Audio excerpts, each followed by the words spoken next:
You hear it before you see it, that bell. Its tolling is deep, resonant and wrong, like a sound dredged from the depths of some forgotten nightmare. By the time I found myself face to face with the cursed relic, it already claimed 7 lives. The victims had all died in violent, inexplicable fits of rage, clawing at their own faces. Their screams described as not entirely human, but it was only a matter of time before the bell found its next victim, and on that bitter November night, it very nearly chose me. For those of you unfamiliar with my humble self, I'm Virgil. I work as a freelance investigator for the Bethnal Archives. It's a hidden repository of knowledge beneath London streets, where cases of the paranormal and unexplained are studied, documented and, in the best of circumstances, contained. I've been at this for years now, mostly working solo, though more recently I've come to rely on the team. Felix, Dr. Grant, Edward, and the rest. More often than I'd like to admit. My job is the dirty work. Getting into the thick of things, if you know what I mean. Dealing with the entities that don't politely sit still for research. I'm no wizard or scholar, but I know my way around a few charms and spells when the occasion calls for it. This case was one of those occasions. It began, as it normally does, with a file handed to me by Felix, the lead archivist. He'd been tracking a pattern of strange and violent deaths in Stepney over the past 3 weeks. 7 victims, all from the same neighbourhood, had all died in terrifying circumstances. Shattered mirrors, clawed walls, screams heard at the stroke of midnight. Felix told me the police were treating it as a mass hysteria or drug-related incidents. I didn't buy it, neither did he. Stepney, Jamaica Street, near the old forge, Felix had said, sliding the file across the table. Midnight tolling. Witnesses say they hear a bell. And that's all it took, because bells don't toll themselves, and whatever was behind this one was worth investigating. Stepney by night was a cold, quiet place, with the streets already damp from rain earlier and shadows stretching long beneath the flickering lampposts. I found the alley off Jamaica Street just as Felix had described. Narrow, cobbled, and sandwiched between 2 rows of crumbling tenements. The air here had a weight on it, a sort of tension that pressed down in your chest. As I walked the length of the alleyway, my boots crunching on the loose gravel, I felt the first faint vibrations of the sound. The bell. It wasn't loud, not at first. A distant toll, deep, haunting, growing stronger with each step I took. I rounded a corner, and there it was, leaning against the remains of an old blacksmith's forge. There was a bell mounted on a rusted iron frame, its surface marked with swirling patterns that shimmered faintly in the dim light. Oh, it was old, ancient, and almost wrong. Not just in this design, but the way it felt. It's like the air around it seemed charged, electric, yet cold enough to bite at my skin. A faint, metallic smell lingered, acrid and sharp, cutting through the damp air. I pulled a small pocket mirror from my coat, the edge etched with the mirror ward against hostile entities. I carried it for years. I bought it off some guy selling trinkets at Camden Market. Of course, it turned out to be more useful than the vendor had realised. The mirror vibrated faintly in my hand, reacting to the bell's presence. No doubt about it, this thing wasn't just a relic, it was alive, in its own way, and steeped in something dark. The bell didn't swing, yet the tolling grew louder, resonating deep in my chest. I checked my pocket watch. Midnight was approaching, and so the air grew heavier, the lamppost above me flickering and dimming until it almost sputtered out entirely. I drew a circle on the cobblestone with chalk. Basic protection ward I've memorised a few years ago. Wasn't much mind, but it was better than nothing. So, the clock strikes 12 and the bell sounded again. The world shifted. The shadows at the edge of the alley grew darker, thicker, as if the night itself was reaching out. And that's, my friends, when I saw him. At first, the figure looked like a human, a blacksmith, perhaps draped in a soot-streaked apron with a hood hiding his face. He stepped forward slowly, his movements deliberate but unnatural, his form wavering like smoke caught in an invisible breeze. And as he approached, the tolling of the bell became erratic, sharper, and that's when the whispers began.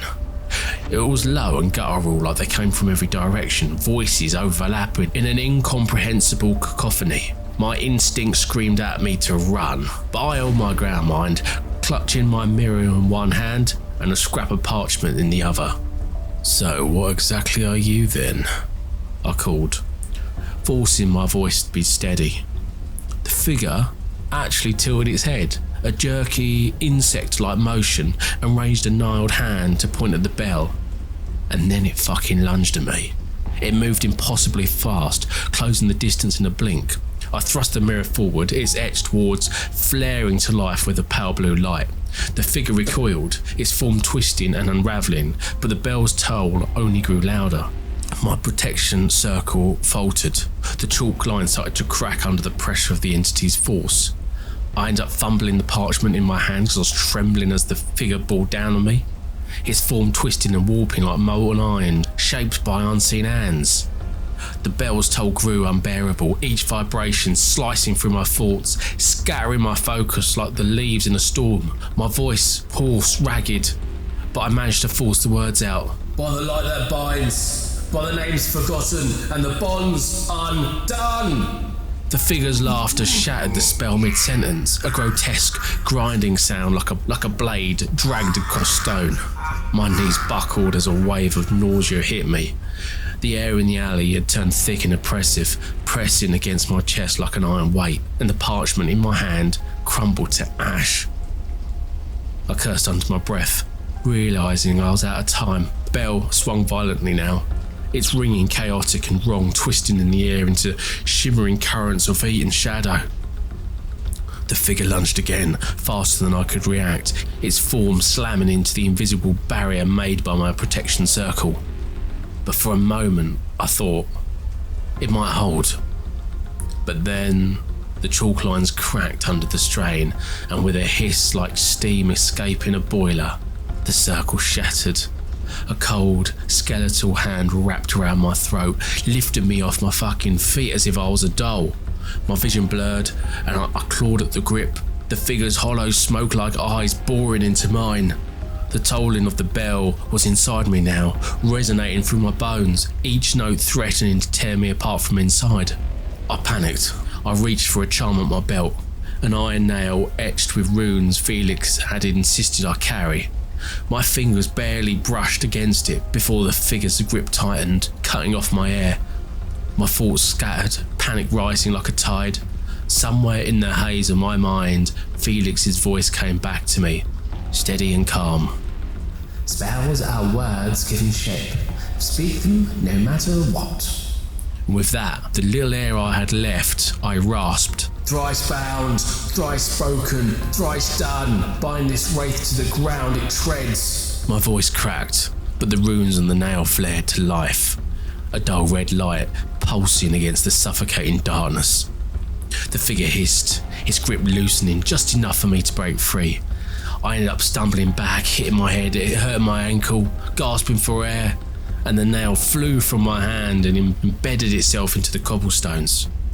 Red cracks spiderwebbed out of the nail, anchoring the figure to the ground, its smoke-like body writhing and clawing at the edges of its prison. But the bell didn't fucking stop. The tolling surged, a desperate, ear-splitting crescendo that shattered the remaining lamplight. The figure's form stretched and split, dozens of jagged hands clawing at me from its smoky mass. I scrambled to draw another circle, my hand unsteady as I sketched the lines with the second piece of chalk. But before I could finish, one of the hands struck me in the chest, sent me sprawling across the floor.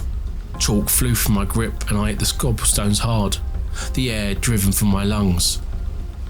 My vision now blurred as the figure loomed over me, its form now monstrous and grotesque, all edges jagged and impossible angles. The bell swung wildly, its sound tearing into my skull, and for a moment I thought that was it. My body refused to move, my limbs heavy as lead. but my hand found a vial of St. John's wort charm hanging from my belt, and with a last desperate effort, I smashed it against the ground. A sudden burst of golden light erupted from the vial, flooding the entire alleyway with warmth and clarity. And with that, finally, the bell's toll faltered. Its wild swing slowing, the light burned through the figure's form, the smoky edges disintegrating into wisps. It let out this deafening, inhuman shriek as the golden glow consumed it, leaving nothing but silence. And then I just lay there. I felt like an eternity, my chest heaving. The acrid smell of burnt herbs lingered in the air, and the bell hung still in its frame, its surface dull and lifeless. The alley finally quiet, save for a few faint rustles of wind. Somehow I survived. I struggled to my feet, moved over to the bell, brushed the cold iron on the bell's frame, and I noticed a faint outline of a face etched into the metal. Hollow eyes and twisted, just staring back at me, and a single thought clawed its way into my mind. This wasn't over. Back at the archive, Felix and I pieced together the story. Turns out the bell had been forged during the Great Fire of London in 1666 by a blacksmith named Jacob Alder. In desperation to protect his family, Alder had cast a ritual into the metal, open to imbue it with protective power. But the ritual had gone horribly wrong, as they always seem to do, binding his soul to the bell instead. His spirit had lingered for centuries, lashing out in madness, drawing others into his torment. We ended up sealing the bell in a lead-lined crate, its surface inscribed with protective wards to dampen its influence, and Felix catalogued it as a Class 6 malevolent entity, locking the file under Section Delta-4. The process was painstaking, each detail meticulously checked and rechecked because none of us wanted to take chances. It wasn't just the malevolence in the bell itself, it was the insidious way it crept into your thoughts, the way its echoes lingered even when you swore it was silent. Every line of warding had to be perfect, every sigil precisely etched, because there was no margin for error. As Felix shut the heavy lid on the crate and secured the locks, I felt a faint relief, but it was fleeting. Weeks have passed since that night, but I do still hear it sometimes, faintly when the city is quiet and the hour grows late. It's not just like a sound, it's like a sensation, a pull at the edges of my thoughts, like a hand brushing against the frayed fabric of my sanity. The tolling echoes in the back of my mind, uneven and hollow, a reminder that some spirits don't rest easy, and some curses aren't meant to be undone. I've tried to convince myself that it's just my imagination, a lingering fragment of fear, but deep down, I know better. I wonder about Jacob Alder. Perhaps he's still out there, trapped in that bell, his soul fused within its iron walls, ringing for salvation that will never come. The thought twists something deep inside me, a faint pang of pity, but mostly a raw, gnawing horror. What would it be like to be locked in an eternal resonance? Your cries turned into sand, your existence reduced to vibrations that no one truly is. Or perhaps, worse still, the bell is waiting for someone new to listen, a replacement, a new victim to take up the cursed toll. Sometimes I think of the small crowd that gathered that night when we sealed it away. Felix, precise as he always is, his movements deliberate, Imogen stood off to the side, her analytical gaze betraying the only faintest flicker of unease as the wards flared to life, and Edward was uncharacteristically quiet, the usual sardonic quip dying around his lips when the final latch clicked into place. It was one of those rare moments we all seemed to understand, wordlessly, the weight of what it was all dealing with. No jokes, no bravado, just silence. And now, in the nights, when the dull memory of that bell clutches to the edges of my thoughts, I cling on to the one thing I've grown accustomed to over the years. A good old drink. A ritual I must admit, over the years I've grown far too accustomed to. Tonight, as I pour the amber liquid into a warm glass, the idea struck me. A flicker of impulse, really. I could ask Dr. Imogen Grant to join me. She's always so proper, so contained, but I've seen the weight of her eyes after the long days in the lab. Dissecting the unspeakable. Maybe she could use the company, and maybe, just maybe, I could too. But then, Imogen, sharp, clever, what would she want to do with an old fool like me? Someone who carries his ghosts in a bottle and stares too long at the shadows. Nah, it would never suit her. I imagined her polite but firm refusal. The way her lips might twitch into that faintly apologetic smile. It's easier this way, I told myself. Easier to drink alone, like I do most nights, and let the whiskey work its way through the cracks of my memories. So here I am again, glass in hand, the toll of the bell still faint in the back of my mind. I'll try and wash it all away tonight. Though I know I'll only come back. The dreams always do. Jacob older, the bell, the voices. It's a circle I've learned to live with. The curse lingers, not just in the iron crate beneath the archives, but in me, in all of us who's touched its shadow. Some burdens can't be put down, and some sounds can't be unheard. Thanks again for listening tonight, viewers. I'll see you next time.